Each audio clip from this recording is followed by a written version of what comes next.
Sir जो चिकित्सा पद्धति है, इस बात को हमें भी समझने में एक लंबा समय लगा।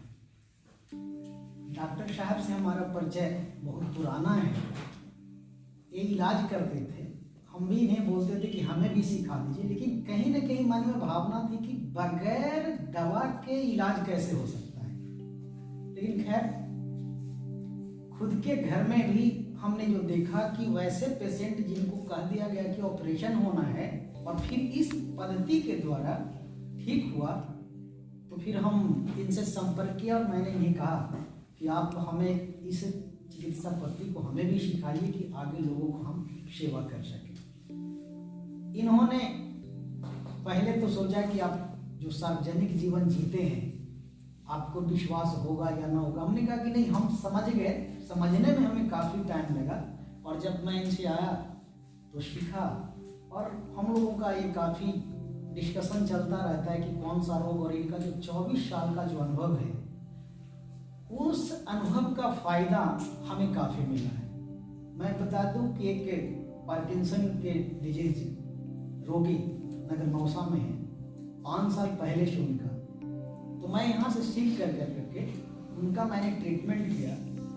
तो जो ये हाथ से कोई बाल्टा उठाना चाहते थे नहीं उठा पाते थे, उनसे जो है ना उनका 2 काम हमने देखा फ़ायदा होते हुए।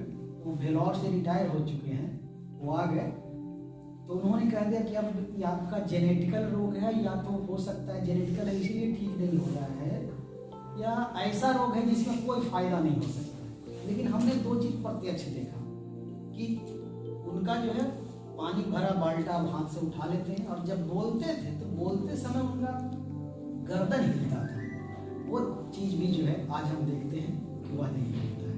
तो शायद मैं यही कहूँगा कि जो नौजवान हैं जो अपना क्षेत्र मतलब अपना कैरियर इस सेवा भाव में डॉक्टरी में लगाना चाहते हैं और जिनके पास करोड़ों का पैसा नहीं है कि MBBS कर सके, इस चिकित्सा पद्धति को अपना कर वो वैसे रोग का इलाज कर सकते हैं जहाँ पर कि वह साइंस से जवाब दे देता है जो नस और नर्व का है, और जहाँ ऑपरेशन ही अंतिम उपाय बताया जाता है। कहा जाता है कि हो सकता है कि आप पैरालाइज कर दें,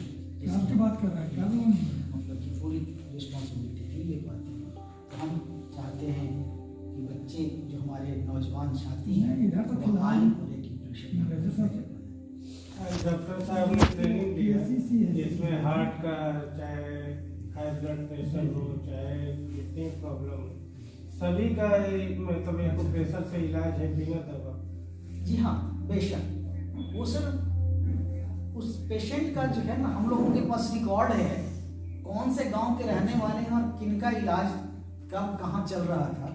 तो उस आधार पे हम दावा के आधार पर, ऐसे नहीं कि हम जो है ना बस एक सेमिनार आयोजित कर लिए और जो है ना अपने लोगों को, जो लोग यहाँ नहीं है मैं आपको उनका डिफरेंस बता दूंगा और उनसे संपर्क करके आप इस बात में कितनी सत्यता है वो खुद ही आप पता कर सकते हैं। इसीलिए जो है ना हम कहते हैं कि इसमें पूर्ण रूप में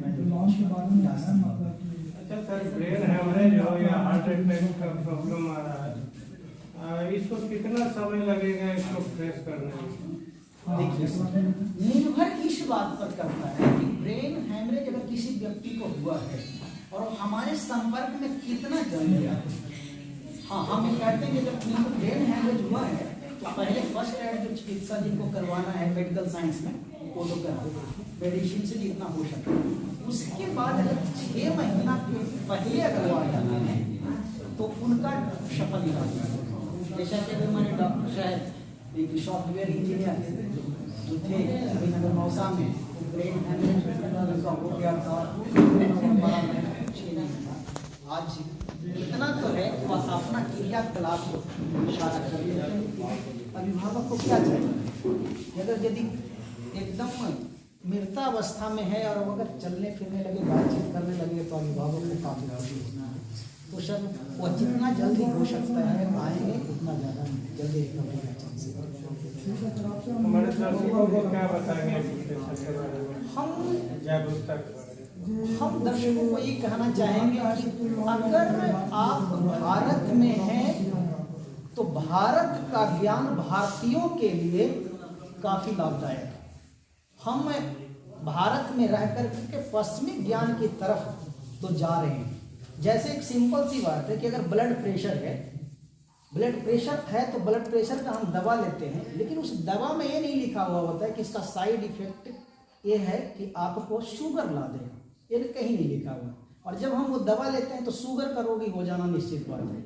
और जब हम शुगर का रोगी हो जाते हैं तो जब शुगर का दवा खाते हैं तो फिर वह किडनी को प्रभावित करता है, जो कि शुगर का दवा में लिखा हुआ नहीं है। तो कहने का मतलब ये है कि अंग्रेजी दवा जब हम ले रहे हैं तो अंग्रेजी दवा फैक्ट्री का धंधा हम बढ़ाए जा रहे हैं। तो हम ये चाहते हैं कि ब्लड प्रेशर को हम अपने थोड़े रहन सहन